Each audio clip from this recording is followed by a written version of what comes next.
പല എംപ്ലോയേഴ്സും സർട്ടിഫിക്കേഷൻസിന് വലിയ ഇമ്പോർട്ടൻസ് കൊടുക്കുന്നില്ല. അവർ നോക്കുന്നത് എനിക്ക് വേണ്ട എൻ്റെ ഓർഗനൈസേഷന് വേണ്ട കാര്യങ്ങൾ ചെയ്തു തരാനുള്ള സ്കിൽസ് നിങ്ങൾക്കുണ്ടോ, പണി അറിയുമോ എന്നറിഞ്ഞാൽ മതി. അതാണ്.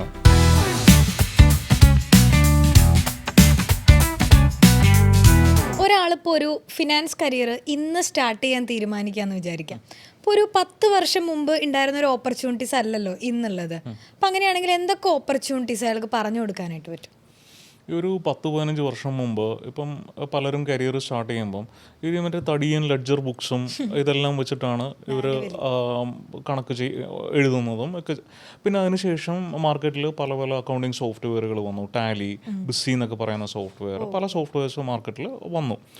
അപ്പോൾ ഇന്ന് ഇറങ്ങുമ്പോൾ അറിയേണ്ട കാര്യം എന്ന് പറഞ്ഞാൽ ഇതെല്ലാം സോഫ്റ്റ്വെയർ ഡ്രിവൺ ആണ്. Point number 1.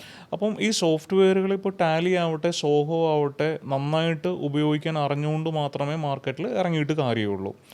2, ഒരു കമ്പനിയിൽ ചെല്ലുമ്പം അവരുടെ ഏറ്റവും വലിയ നീഡെന്ന് പറയുന്നത് അവരുടെ സ്റ്റാറ്റ്യൂട്ടറി കംപ്ലയൻസാണ്.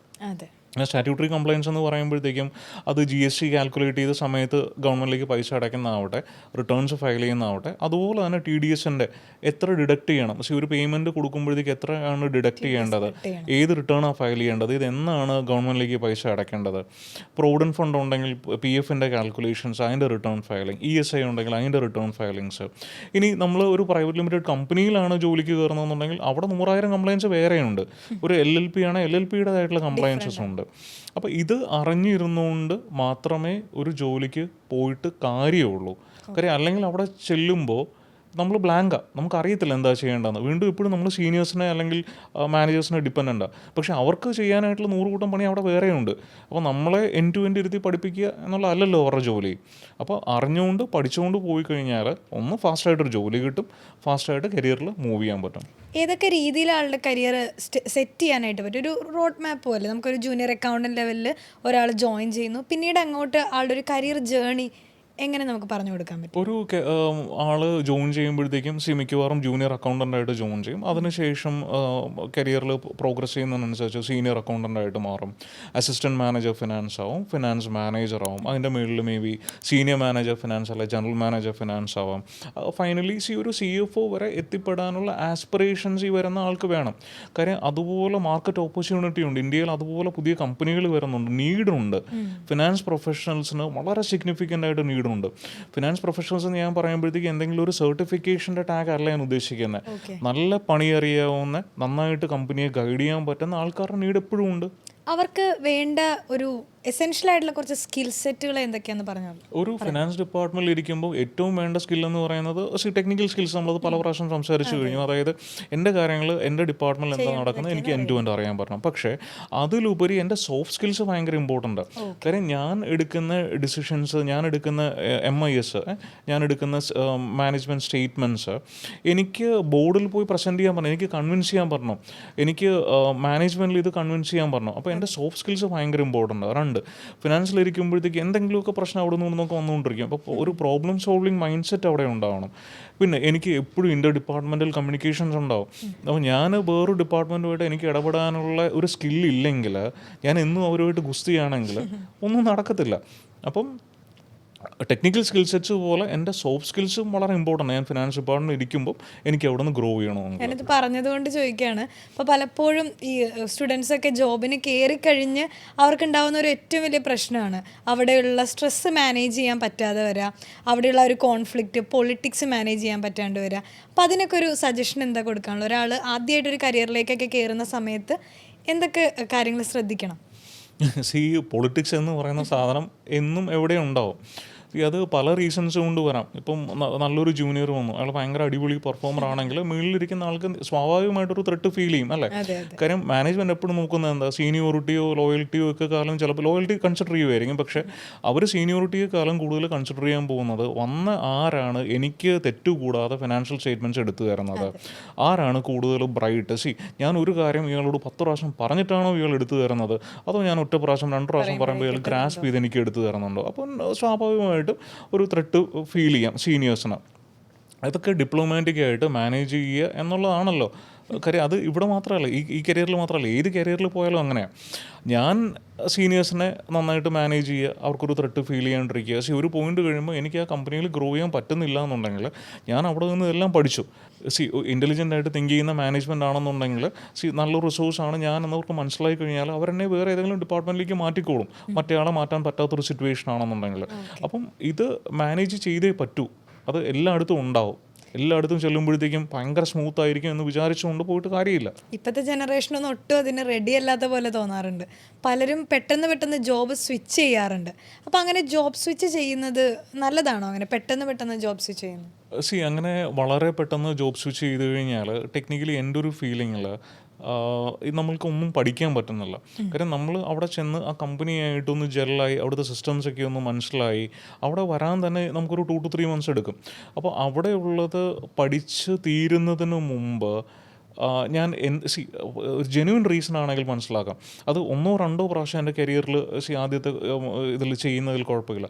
പക്ഷേ അല്ലാതെ ഞാൻ എല്ലായിടത്തും ചെന്നു 6 മാസം നിന്നു, 9 മാസം നിന്നു, അടുത്തത് 10 മാസം നിന്നു, ആ പ്രശ്നം ഈ പ്രശ്നം എന്ന് പറയുമ്പോൾ 4ാമത്തെ എംപ്ലോയർ എന്താ വിചാരിക്കാൻ പോകുന്നത്? ഇതൊരു സ്ഥിരം തൊഴിലാണ്, ഇവർക്ക് എന്താ പറയുക, പ്രഷർ ഹാൻഡിൽ ചെയ്യാൻ പറ്റുന്നില്ല, അല്ലെങ്കിൽ ടീമിൽ ഇൻ്റഗ്രേറ്റ് ചെയ്ത് പോകാൻ പറ്റുന്നില്ല, അങ്ങനെ കാണൂ. കാര്യം അല്ലെങ്കിൽ വളരെ കൺവിൻസിങ് ആയിട്ടുള്ള ജെന്യൂൻ ആയിട്ടുള്ള റീസൺസ് ആണ്. പക്ഷേ വളരെ കൺവിൻസിങ് ആയിട്ടുള്ള ജെന്യൂൻ ആയിട്ടുള്ള റീസൺസ് 10 പ്രാവശ്യം അടുപ്പിച്ച് വരുമോ? ഒരിക്കലും ഇല്ല. പിന്നെ നമ്മളിപ്പോൾ ഈ ജോബിൻ്റെ കാര്യങ്ങളായിരുന്നു പറഞ്ഞുകൊണ്ടിരുന്നത്. അക്കൗണ്ടിങ്ങിൽ ഫ്രീലാൻസ് ആയിട്ട് വർക്ക് ചെയ്യാനായിട്ടുള്ള ഓപ്പർച്യൂണിറ്റീസ് ഉണ്ടോ? ഇഷ്ടം പോലെ ഫ്രീലാൻസ് ഓപ്പർച്യൂണിറ്റീസ് ഉള്ളൊരു കാലഘട്ടമായത്. ഇപ്പം നമ്മൾ അപ്വർക്ക് പോലെയൊക്കെയുള്ള പ്ലാറ്റ്ഫോമിൽ കയറി കഴിഞ്ഞാൽ ലോകത്തെമ്പാടുമുള്ള പല കമ്പനികൾ അതിൻ്റെ അകത്ത് അവരുടെ ഫ്രീലാൻസ് ജോബ്സ് കൊണ്ടുവന്ന് ലിസ്റ്റ് ചെയ്തിട്ടുണ്ട്. നമ്മൾക്ക് ഒരു ഫ്രീലാൻസറായിട്ട് ഈ സൈറ്റിൽ പോയിട്ട് എനിക്കറിയാവുന്ന ഒരു ജോബാണെങ്കിൽ എനിക്കതിന് ബിഡ് ചെയ്യാം. അതിൻ്റെ ഒരു അഡ്വാൻറ്റേജ് എന്താ, എനിക്ക് ഫോറിൻ കറൻസിയിൽ എനിക്ക് ഇൻകം കിട്ടും. ഡോളറിലോ പൗണ്ടിലോ ഒക്കെ ആയിരിക്കും എനിക്ക് ഇൻകം കിട്ടുന്നത്. പലർക്കും അറിയില്ല. അത് അറിയണമെന്നുണ്ടെങ്കിൽ ഒന്ന് നമുക്ക് ക്വിക്ക് ബുക്സ് പോലത്തെയുള്ള സോഫ്റ്റ്വെയർ. കാര്യം ഇപ്പം ഒരു അമേരിക്കൻ പ്രോജക്റ്റ് ആണെന്നുണ്ടെങ്കിൽ മിക്കവാറും ക്വിക്ക് ബുക്സിലായിരിക്കും അവരുടെ ജോബ് ചെയ്യേണ്ടത്. പക്ഷേ അതിൻ്റെ അഡ്വാൻറ്റേജ് എന്താ, എനിക്ക് എൻ്റെ വീട്ടിലിരുന്ന് നാട്ടിലിരുന്ന് എനിക്കിത് ചെയ്യാം, എനിക്ക് എവിടെയും പോകണ്ട. അവർ പറയുന്ന ടൈമിനുള്ളിൽ എനിക്ക് ആ ജോബ് ചെയ്ത് കൊടുത്താൽ മതി.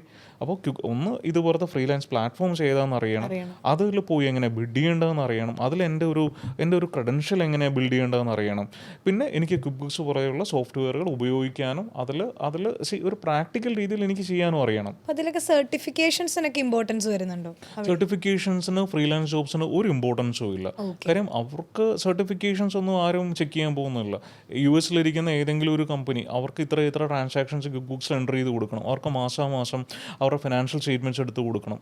ഇത്രയേ ഉള്ളൂ അവരുടെ നീഡെങ്കിൽ അവർക്ക് സർട്ടിഫിക്കേഷൻ്റെ ആവശ്യമില്ല, അവർക്ക് ആ പണി ചെയ്ത് കിട്ടിയാൽ മതി. ഇപ്പം നമ്മൾ ജോബ് മാർക്കറ്റിലേക്ക് വരുമ്പോൾ ഇതേപോലെ തന്നെയാണോ സർട്ടിഫിക്കേഷൻസിന് അവിടെ റെലവൻസ് ഉണ്ടോ? ജോബ് മാർക്കറ്റിലേക്ക് വരുമ്പം ഒരു എൻട്രി ലെവൽ ജോബിന് ഒരു പക്ഷേ സർട്ടിഫിക്കേഷൻസ് കൊണ്ട് നമുക്കൊരു ഡോർ ഓപ്പണായി കിട്ടുമായിരിക്കും. പക്ഷേ നമ്മൾ കരിയറിൽ മേളിലേക്ക് കയറി പോകുന്തോറും സർട്ടിഫിക്കേഷൻസിൽ കൊണ്ട് വലിയ അഡ്വാൻറ്റേജ് ഉണ്ടെന്ന് എനിക്ക് തോന്നുന്നില്ല. കാര്യം ഇപ്പോൾ എനിക്കറിയാവുന്ന പല എംപ്ലോയീസും അവർ ജോബ് അറിയാമോ, ഈ സ്കില്ലുണ്ടോ, ഇത് ചെയ്യാനുള്ള പ്രാക്ടിക്കൽ എക്സ്പീരിയൻസ് ഉണ്ടോ എന്നേ ഇവർ നോക്കുന്നുള്ളൂ. സർട്ടിഫിക്കേഷൻസ് എൻട്രി ലെവലിൽ യൂസ്ഫുൾ ആയിരിക്കും, അങ്ങോട്ട് പോകുന്തോറും വലിയ യൂസ് ഉണ്ടെന്ന് ഞാൻ കാണുന്നില്ല. ഓക്കെ. പക്ഷേ നമ്മളിപ്പോൾ പലപ്പോഴും കാണുന്നൊരു കാര്യമാണ്, മൾട്ടിനാഷണൽ കമ്പനികളിലൊക്കെ നമ്മൾ ജോയിൻ ചെയ്യണമെങ്കിൽ SAP പോലുള്ള സോഫ്റ്റ്വെയറുകൾ അറിഞ്ഞിരിക്കണം, അതിൻ്റെ സർട്ടിഫിക്കേഷൻസിനെ കുറിച്ച് നമ്മൾ സംസാരിക്കാറുണ്ട്. അപ്പോൾ അതിൻ്റെയൊക്കെ ഒരു റെലവൻസ് എന്താണ്? ഒരു വലിയൊരു കമ്പനിയിൽ പോകുമ്പം അവിടെ SAP ആണ് റൺ ചെയ്യുന്നതെന്നുണ്ടെങ്കിൽ SAPയുടെ എക്സ്പീരിയൻസ് ഉള്ള SAPയിൽ സർട്ടിഫിക്കേഷനുള്ള ആൾക്കാർക്ക് ഒരു എൻട്രി കിട്ടാൻ എളുപ്പമുണ്ട്. അത് ശരി തന്നെയാണ്. കാര്യം ഇപ്പം ഒരു വലിയൊരു കമ്പനി അവർ പ്രോഗ്രസ് ചെയ്യുമ്പോഴത്തേക്കും അവരുടെ നീഡ് ടാലിയോ സോഹോയ്ക്കോ അല്ലെങ്കിൽ ഒരു അക്കൗണ്ടിങ് സോഫ്റ്റ്വെയറിന് മീറ്റ് ചെയ്യാൻ പറ്റാതെ വരുമ്പോൾ അവർ ഒരു ലാർജ് ഒരു ERPയിലേക്ക് പോകുന്ന സമയത്ത് പല കമ്പനികളും മൈഗ്രേറ്റ് ചെയ്ത്, ഈവൻ കേരളത്തിലും ബാംഗ്ലൂരും ഒക്കെയുള്ള പല കമ്പനികളും SAPയിലാണ് അവർ സിസ്റ്റംസ് റൺ ചെയ്യുന്നത്. അങ്ങനെയുള്ള കമ്പനിയിൽ കയറുമ്പോൾ SAP അറിഞ്ഞിരിക്കുന്നു, എനിക്ക് അതിൻ്റെ അകത്ത് FI മൊഡ്യൂൾ നന്നായിട്ട് അറിയാം, അല്ലെങ്കിൽ MM മൊഡ്യൂൾ നന്നായിട്ട് അറിയാമെങ്കിൽ ഉറപ്പായിട്ട് എനിക്ക് അവിടെ ഒരു എൻട്രി കിട്ടാൻ എളുപ്പമുണ്ട്. അപ്പോൾ അങ്ങനെ വരുമ്പോഴേക്കും ഇത് അറിഞ്ഞിരുന്നില്ലെന്നുണ്ടെങ്കിൽ ജോലി കിട്ടില്ല, അങ്ങനെ ഒരു സിറ്റുവേഷൻ ഉണ്ടോ? അറിഞ്ഞിരുന്നില്ലെങ്കിൽ ജോലി കിട്ടില്ല എന്നുള്ളതല്ല, പക്ഷേ കിട്ടാനുള്ള പ്രോബബിലിറ്റി വളരെ കുറവാണ്. കാര്യം നമ്മൾ ഒരു ജോബ് ഇൻ്റർവ്യൂവിന് പോകുമ്പോൾ മനസ്സിലാക്കേണ്ടത് വേറെ ഒരു 25 പേരും ഇതേപോലെ അപ്ലൈ ചെയ്ത് കാത്തിരിക്കുക.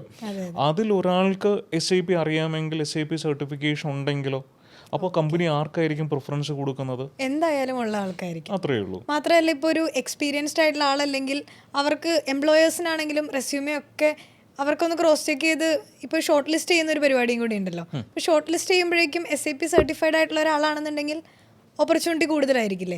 ഉറപ്പായിട്ടും നമ്മൾ മനസ്സിലാക്കേണ്ട ഒരു കാര്യം, ഇപ്പോൾ വലിയ വലിയ കമ്പനികളിലൊക്കെ ഈവൻ റെസ്യൂമേ ഫിൽട്ടറിങ് പോലും പലപ്പോഴും നടക്കുന്നത് AI യൂസ് ചെയ്താൽ. അപ്പം ഇതിൻ്റെ അകത്ത് ഇവർ ഉദ്ദേശിക്കുന്ന കീവേഡ്സ് ഉള്ള CVs 250 CV കിട്ടിയെന്ന് വിചാരിക്കുക ഒരു ജോബ് റോളിലേക്ക്. അവർ ഉദ്ദേശിക്കുന്ന കീവേഡ്സ് ഫിൽട്ടർ ചെയ്ത് മേ ബി മേളിലേക്ക് കയറി വരുന്ന ചിലപ്പോൾ 50 എണ്ണമായിരിക്കാം. ഈ 50 എണ്ണത്തിൽ നിന്നായിരിക്കാം ഇവർ കുറച്ചെണ്ണം ഇൻ്റർവ്യൂവിന് 25 എണ്ണം ഇൻ്റർവ്യൂവിന് വിളിക്കുന്നത്. അപ്പോൾ ഉറപ്പായിട്ടും ഈ കീവേഡ്സ് ആണ് അല്ലെങ്കിൽ ഈ സ്കിൽസാണ് അവർ നോക്കുന്നത്. സാറിന് ഇപ്പോൾ ഒരുപാട് എംപ്ലോയേഴ്സായിട്ടൊക്കെ കണക്ഷൻ ഉണ്ടാകും. അപ്പോൾ അവർ പറഞ്ഞു കേട്ടിട്ടുള്ള ഒരു അക്കൗണ്ടൻറ്റിന് നോക്കുന്ന സ്കിൽസ് ഞാൻ ഉദ്ദേശിക്കുന്നത് അതിൻ്റെ സോഫ്റ്റ്വെയറുകൾ ഏതൊക്കെ അറിഞ്ഞിരിക്കണം എന്നുള്ളതാണ്. അവർ ഡിമാൻഡ് ചെയ്യുന്ന സോഫ്റ്റ്വെയറുകൾ ഏതൊക്കെയാണ്? അവർ ഏറ്റവും കൂടുതൽ ഇപ്പോൾ കേരള കോണ്ടെക്സ്റ്റിലാണെങ്കിൽ അവർ ഏറ്റവും കൂടുതൽ ചോദിക്കാൻ പോകുന്നത് കാര്യം ഇവർ ടാലി ആയിരിക്കാം യൂസ് ചെയ്യുന്നത്, സോഹോ ആയിരിക്കാം യൂസ് ചെയ്യാൻ പോകുന്നത്. ഇതാണ് ഏറ്റവും കൂടുതൽ നീഡ് വരുന്നത്. സോഹോ ഇപ്പോൾ വളരെയധികം ആളുകൾ യൂസ് ചെയ്തു തുടങ്ങി. ഇഷ്ടംപോലെ കമ്പനികൾ സോഹോയിലേക്ക് മൈഗ്രേറ്റ് ചെയ്യുന്നുണ്ട്. കാര്യം സോഹോ അതുപോലെ തന്നെ മാർക്കറ്റിൽ എഫേർട്ട് ഇട്ടിട്ട് അവരുടെ ബ്രാൻഡ് ബിൽഡ് ചെയ്യുന്നുണ്ട്. സോഹോയ്ക്ക് അക്കൗണ്ടിങ് സോഫ്റ്റ്വെയർ സോഹോ ബുക്സ് മാത്രമേ ഉള്ളൂ, ഇഷ്ടംപോലെ വേറെ സോഫ്റ്റ്വെയർസ് ഉണ്ട്. അപ്പോൾ ഇതിൻ്റെ കോമ്പിനേഷൻ യൂസ് ചെയ്യുന്നവരുണ്ടാവാം. അപ്പോൾ സോഹോയും ടാലിയും എന്തായാലും നിർബന്ധമായിട്ടും അറിഞ്ഞിരിക്കണം എന്നാണ് ഒരു എംപ്ലോയർ എക്സ്പെക്ട് ചെയ്യുന്നത്. നമുക്ക് സ്റ്റാർട്ടപ്പുകളെ കുറിച്ച് സംസാരിക്കുകയാണെങ്കിൽ പലപ്പോഴും അതിൻ്റെ ഫൗണ്ടേഴ്സ് എല്ലാം ഫിനാൻസിൽ സ്ട്രഗിൾ ചെയ്യുന്ന കാണാറുണ്ട്. എന്താണ് അവർക്കുള്ള സാറിൻ്റെ ഒരു അഡ്വൈസ് പറയാമോ? നമ്മൾ ഈ പല സ്റ്റാർട്ടപ്സിനെ വാച്ച് ചെയ്യുമ്പോഴും ഇവർ സ്ട്രഗിൾ ചെയ്യുന്നത് പലപ്പോഴും ഇവരുടെ ഒരു ഫിനാൻഷ്യൽ മാനേജ്മെൻറ്റ് റീസൺസ് കൊണ്ടാണ് നമുക്ക് കാണാൻ പറ്റും. ശരിയാണ്, കറക്റ്റായിട്ട് കസ്റ്റമേഴ്സിനെ ഐഡൻറ്റിഫൈ ചെയ്യാൻ പറ്റാതെ അല്ലെങ്കിൽ കസ്റ്റമേഴ്സിനെ അക്യൂർ ചെയ്യാൻ പറ്റാത്ത കേസുകളൊക്കെ ഉണ്ടാവാം.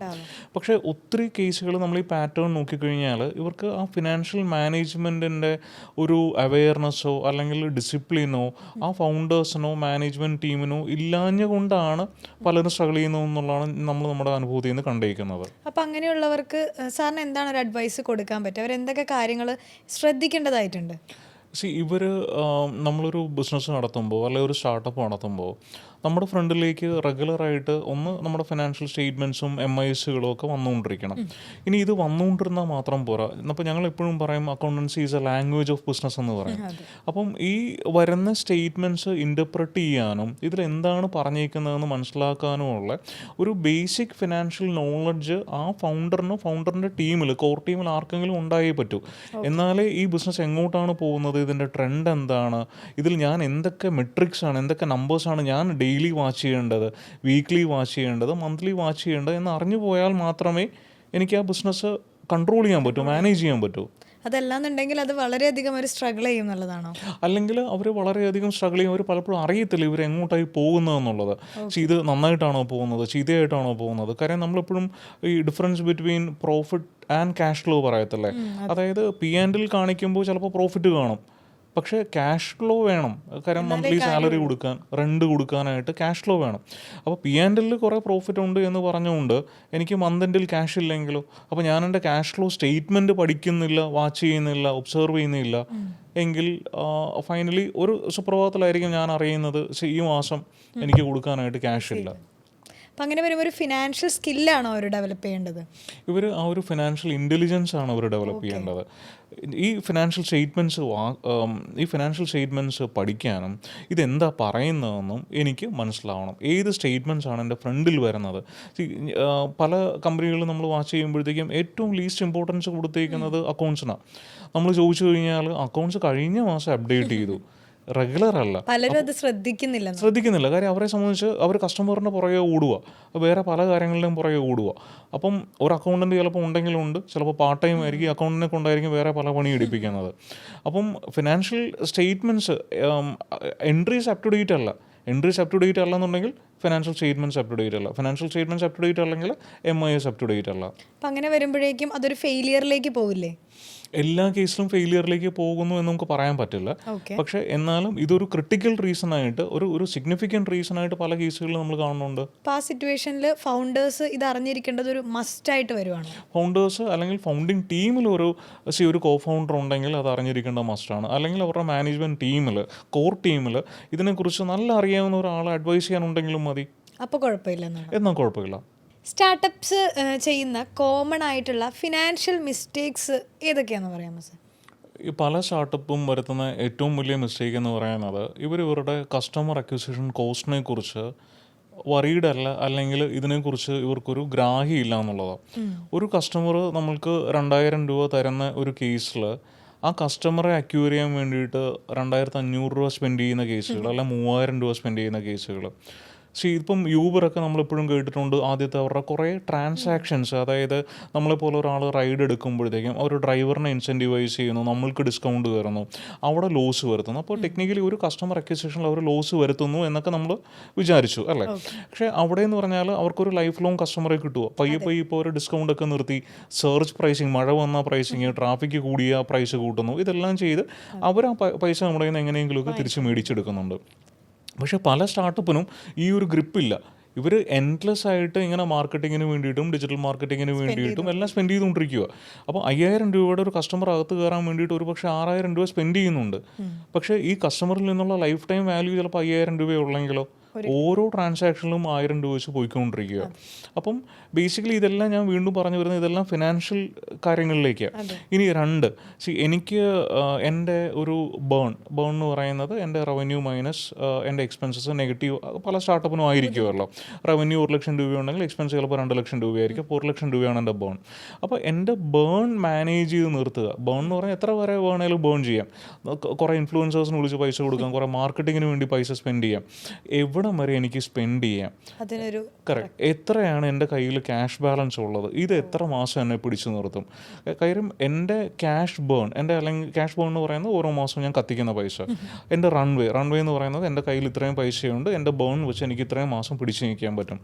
ഇതിനെക്കുറിച്ച് എനിക്കൊരു ഗ്രാഹ്യം ഇല്ലെങ്കിൽ ഒരു ദിവസം എന്ത് സംഭവിക്കും? എൻ്റെ ക്യാഷ് തീരും. പിന്നെ അപ്പോൾ ബിസിനസ്സിൽ ഈ പറയുന്ന ഫിനാൻഷ്യൽ സ്റ്റേറ്റ്മെൻറ്റ്സ് അനലൈസ് ചെയ്ത് കഴിഞ്ഞാൽ തന്നെ, റെഗുലറായിട്ട് ഇത് പഠിച്ചു പോയി കഴിഞ്ഞാൽ തന്നെ, ഇതിൽ ഡെപ്തിൽ പോയി കഴിഞ്ഞാൽ തന്നെ നമുക്ക് പല മിസ്റ്റേക്സും അവോയ്ഡ് ചെയ്യാം. ബിസിനസ്സുകൾ ഇപ്പോൾ നമുക്ക് പല രീതിയിൽ സ്റ്റാർട്ട് ചെയ്യാമല്ലോ. അപ്പോൾ അതൊരു സ്റ്റാർട്ടപ്പായിട്ട് തന്നെ സ്റ്റാർട്ട് ചെയ്യണം, അതിനെന്തെങ്കിലും റെലവൻസ് ഉണ്ടോ അങ്ങനെ പറയുന്നത്? ഒരു സ്റ്റാർട്ടപ്പ് എന്ന് പറയുമ്പോൾ ഗവൺമെൻറ് അതിന് കുറേ ആനുകൂല്യങ്ങൾ കൊടുക്കുന്നുണ്ട്. ഒരു രജിസ്റ്റേർഡ് ആയിട്ടുള്ള റെക്കഗ്നൈസ്ഡ് ആയിട്ടുള്ള സ്റ്റാർട്ടപ്പ് ആണെങ്കിൽ, ഉദാഹരണത്തിന് 10 ഇയേഴ്സിലേക്ക് എനിക്ക് ടാക്സിന് എക്സംഷൻസ് ഉണ്ട്, അങ്ങനെ കുറേ ബെനിഫിറ്റ്സ് കൊടുക്കുന്നുണ്ട്. സ്റ്റാർട്ടപ്സിന് പല ഗവൺമെൻറ് ഡിപ്പാർട്ട്മെൻറ്റുകളും പല സ്കീമുകൾ കൊടുക്കുന്നുണ്ട്. ഈ അഡ്വാൻറ്റേജസ് ആണ് പ്രൈമറിലി ഉള്ളത്. പക്ഷേ ആ സ്റ്റാർട്ടപ്പിൻ്റെ ഡെഫിനിഷനുണ്ട്. ആ ഡെഫിനിഷനിൽ നമ്മൾ വീഴുവാണെങ്കിൽ മാത്രമേ ഈ ബെനിഫിറ്റ്സ് കിട്ടൂ. പക്ഷേ ഈ സ്റ്റാർട്ടപ്പ് എന്നൊക്കെ പറയുന്ന ഒരു ഹൈപ്പ് അല്ലെങ്കിൽ ഒരു ഗ്ലോറി ടേം യൂസ് ചെയ്യാണ്ട് തന്നെ ഇഷ്ടംപോലെ പേര് പുതിയ ബിസിനസ്സുകൾ തുടങ്ങുന്നുണ്ട്. അപ്പോൾ ഇന്നൊവേറ്റീവാണ്, സ്റ്റാർട്ടപ്പിൻ്റെ ക്ലാസിഫിക്കേഷൻ വീഴുവാണെങ്കിൽ ഈ ഗവൺമെൻറ്റിൻ്റെ ബെനിഫിറ്റ്സ് കിട്ടും എന്നുള്ളൊരു അഡ്വാൻറ്റേജ് മാത്രമേ അതിനകത്തുള്ളൂ. ഓക്കെ, നമ്മളിപ്പോൾ ഒരുപാട് കാര്യങ്ങൾ ഡിസ്കസ് ചെയ്തു. ഇപ്പോൾ ഫിനാൻസിൽ വരുന്ന ലേറ്റസ്റ്റ് ആയിട്ടുള്ള ചേഞ്ചസ് ഡിസ്കസ് ചെയ്തു. ഒരുപാട് പേർക്ക് ഈ കാര്യങ്ങളൊക്കെ വളരെയധികം യൂസ്ഫുൾ ആയിരിക്കും. സാറിന് ഫൈനലായിട്ട് ഞാൻ എല്ലാവർക്കുമായിട്ട് മനസ്സിലാവുന്ന തരത്തിൽ ഒരു അഡ്വൈസ്, അവരുടെ ലൈഫിലേക്ക് അഡാപ്റ്റ് ചെയ്യാൻ പറ്റുന്ന എന്തെങ്കിലും ഒരു അഡ്വൈസ് കൊടുക്കാൻ പറഞ്ഞാൽ എന്തായിരിക്കും? ഈ കരിയറിലേക്ക് കയറുന്ന കുട്ടികൾക്ക് അല്ലെങ്കിൽ ആർക്കും, എന്നോട് സംസാരിക്കുന്ന എല്ലാവരോടും ഞാൻ പറയുന്ന ഒരു കാര്യം ഭയങ്കര എൻ്റെ very close to my heart. ഒരു ലൈഫ് ലോങ് ലേണിംഗ്, അതായത് നമ്മൾ എന്നും ഒരു സ്റ്റുഡൻറ്റാണ്. നമ്മൾ ഒരു പുതിയൊരാളെ മീറ്റ് ചെയ്യുമ്പം അയാളുടെ അടുത്ത് നമുക്ക് എന്തൊക്കെയോ പഠിക്കാനുണ്ട്. ഒരു ബുക്ക് വായിക്കുമ്പോൾ അതിൽ നിന്നൊക്കെയോ പഠിക്കാനുണ്ട്. നല്ലൊരു ഡോക്യുമെൻ്ററി അല്ലെങ്കിൽ നല്ലൊരു ഇത് കാണുവാണെന്നുള്ള അതിൽ കുറേ പഠിക്കാനുണ്ട്. അപ്പോൾ എന്നും എവിടെ നിന്നെങ്കിലും നമുക്ക് പുതിയ പുതിയ കാര്യങ്ങൾ പഠിക്കാൻ പറ്റുക. എക്സ്പീരിയൻസ് ആണ്. ഓരോരുത്തരെ മീറ്റ് ചെയ്യുമ്പോഴും ഇവരിൽ ചില കാര്യങ്ങൾ നമുക്ക് എന്താ പറയുക, മിമിക് ചെയ്യാനുണ്ടാവും, മോഡൽ ചെയ്യാനുണ്ടാവും. ചിലരെ കാണുമ്പോൾ നമുക്ക് വിചാരിക്കും ഈ 2 കാര്യങ്ങൾ ചെയ്യരുത്, ഇങ്ങനെയും പഠിക്കാനുണ്ടാവും. 2 തരത്തിലും ആകാമല്ലോ. അതുപോലെ ഞാൻ എപ്പോഴും റെക്കമെൻഡ് ചെയ്യുന്ന ഒരു കാര്യം, ഒത്തിരി ബുക്സ് വായിക്കുക. കാര്യം ഒരാൾ അയാളുടെ ലൈഫിൽ ഒത്തിരി ലേണിംഗ് ആയിരിക്കും ആ ബുക്കിൽ കൊണ്ടുവന്നിരിക്കുന്നത്. ഇന്നൊന്നും ആർക്കും ബുക്ക് വായിക്കാനൊന്നും അത്ര അങ്ങോട്ട് താല്പര്യമില്ലാത്ത കാണാം അത്. പക്ഷേ പണ്ടൊരു സേയിങ് ഉണ്ടല്ലോ, വായിക്കുന്നവൻ വളരും, വായിക്കാത്തവൻ വളയും എന്നൊക്കെ പറഞ്ഞിട്ട്. നമ്മുടെ ഇപ്പോൾ റീൽസ് ആണല്ലോ കൂടുതലും, അറ്റൻഷൻ സ്പാനൊക്കെ വളരെ കുറഞ്ഞേക്കുക. ഈ റീൽസിൽ നിന്ന് ജെനുവിനായിട്ടുള്ള ലേണിംഗ് ഉണ്ടോ എനിക്ക് അറിഞ്ഞുകൂടാ. പക്ഷേ നല്ല ഡോക്യുമെൻ്ററീസിൽ നല്ല യൂട്യൂബ് വീഡിയോസിൽ നിന്ന് ലേണിംഗ് ഉണ്ടാവും. പക്ഷേ ഒരു ബുക്ക് ഒരാളുടെ ഒത്തിരി എഫേർട്ട് ഇട്ടിട്ട് അയാളുടെ ലൈഫിൽ നിന്ന് പഠിച്ച കാര്യങ്ങൾ എഴുതി വയ്ക്കുന്ന ഒരു സാധനം 349 രൂപ അല്ലെങ്കിൽ 459 രൂപയ്ക്ക് കിട്ടുമ്പോൾ എന്ത് വാല്യൂ അതിൻ്റെ അകത്ത് കിട്ടുന്നത്?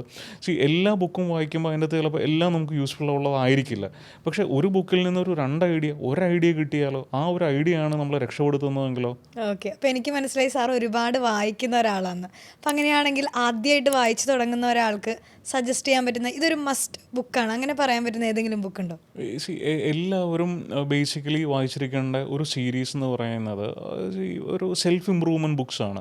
അതായത് ഒരു പവർ ഓഫ് പോസിറ്റീവ് തിങ്കിങ്, അല്ലെ മാജിക് ഓഫ് തിങ്കിങ് ബിഗ്, അങ്ങനെയൊക്കെയുള്ള അല്ലെ സീക്രട്ട് എന്നൊക്കെ പറയുന്ന ബേസിക് തീംസ്. കാര്യം അൾട്ടിമേറ്റ്ലി നമ്മളുടെ മൈൻഡാണ് ഇതെല്ലാം അല്ലേ. അപ്പം ഈ ബേസ് തീം വായിച്ചതിന് ശേഷം പിന്നെ എനിക്കിഷ്ടം മാനേജ്മെൻറ്റ് തിയറീസ് ആണ്, എനിക്ക് മെൻ്റൽ മോഡൽസാണ് വായിക്കേണ്ടത്. ശരി, അതിനുള്ള ബുക്സ് വായിക്കുക. എനിക്കിഷ്ടം വേറൊരു തീമാണ്, ആ ബുക്ക് വായിക്കുക. അപ്പം അതെല്ലാം പിന്നെ ഓരോരുത്തരുടെ ഇഷ്ടത്തിനനുസരിച്ച് അവർക്ക് മാറ്റിയെടുക്കാം. പക്ഷേ നമ്മളുടെ ഇഷ്ടത്തിനുള്ള കാര്യങ്ങൾ വായിക്കുക, പഠിക്കുക, വളരുക.